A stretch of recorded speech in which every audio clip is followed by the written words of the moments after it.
All right, surprising amount of requests for me to talk about this one. I feel like this movie's kind of hit some sort of not fandom divide, not fandom war, but just kind of culture war in general. It's like you either like this movie in which you're team Chris Pratt or you don't in which you're team Hollywood. And that sucks. I don't want to. You know why I talk about trivial entertainment and not religion and politics? Because it's trivial entertainment, not religion and politics. But I guess entertainment's become religion and politics. So here we go.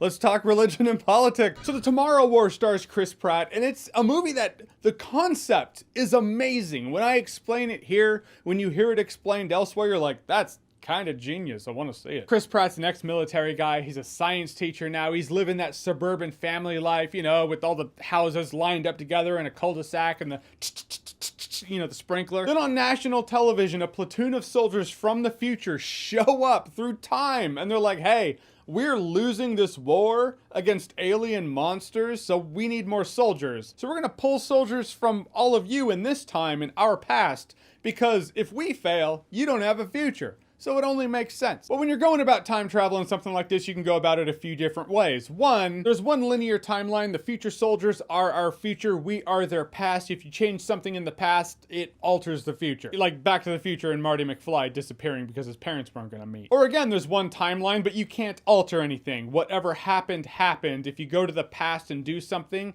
that's something that you did always happened, and you always went to the past. It's immutable, irredeemable, unalterable, kind of like how Daniel Faraday in Lost broke it down. Or Legacy of Kain. Another Legacy of Kain reference. You know I love Legacy of Kain. Or, and this is the one the movie actually does from where I'm coming from and how I'm seeing it. People in the future can come to the past and alter the past, but it doesn't alter that timeline that those people from the future know is their present. You can't just, oh, I want to win the lottery, so I'm going to go back in time and give myself winning lotto tickets. No, you just create an alternate timeline where there's a you who got winning lotto tickets, but your life remains unchanged because now it's two different timelines. So both timelines exist. At that point, our present isn't necessarily the future's past when it comes to these soldiers fighting this war, which actually I really like. Like, I like it in concept in this movie. A lot of things in this movie I like in concept. I don't think this movie really sticks the landing all the time, but that's a great concept. And the reason I think it's a great concept for this movie is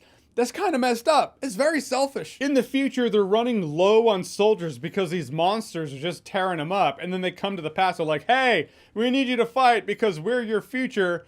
Though not necessarily. And they just kind of wreck our present and our path, our timeline, because they need more soldiers and millions of people die for their future war. They're just using us as cannon fodder. It's kind of messed up. That's why I think that's why they have this rule where you don't fight in the future war. You don't fight in the tomorrow war unless you're dead by that time. The reason they pitch is, well, that's a paradox will happen. But if you're going on this concept of how this movie is dealing with time, I think it's just to make themselves feel better. It's like, well, they were gonna die anyway, so it doesn't really matter. Again, great concept, but I don't think the movie really stuck the landing in illustrating that to the audience. And sometimes this movie looks like it has a big budget. It's like $200 million movie. And sometimes you're like, that is a $200 million movie, all right? Then other times you're like, where did that budget go? Because that's some pretty shoddy CGI. Did it go to the Marvel star? You got an MCU star in this movie? Yeah, they're expensive. MCU stars, they are expensive. When you first meet the monsters, I thought the intro to the monsters was top notch. They're in this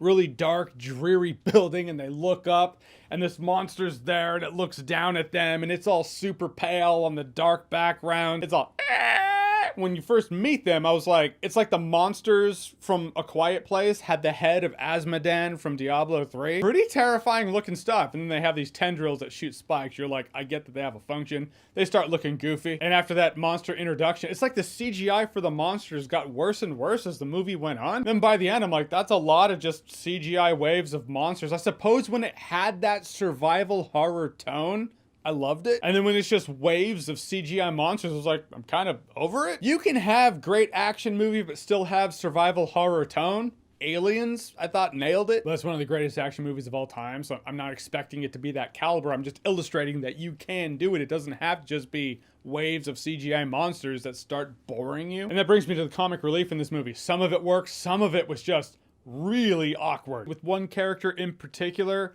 who felt like he was plucked from a comedy movie and plopped into this movie, which is something I throw out there and people say, oh, people deflect with humor and intense situations, and that is true. Let's say we had the movie Aliens and Jim Carrey as Ace Ventura was in Aliens. That wouldn't really mix. It would be too much comedy. But Bill Paxton in Aliens I thought did work, so at a point you can go too far. And in a world of different kinds of comic relief, and maybe that's part of the problem because they couldn't decide what kind of comic relief they wanted, you have J.K. Simmons and his bitter boomer style of comic relief. I felt it did work. Also, he plays Chris Pratt's father, and there is a family dynamic in this movie that's a big part of the movie. There were some surprising moments of heart in this movie with Chris Pratt, and I do appreciate that because I like Chris Pratt. But I was surprised that he wasn't the comic relief in the movie. He actually has a couple lines. I was like, it's kind of comic relief, but it just sounds like a real conversation. But as for the movie, where everything that I liked was in concept and on paper, but when you watch it, it just kind of comes across as a generic sci-fi action movie. Just one of those movies I watched and I was like, all right, that happens. There's this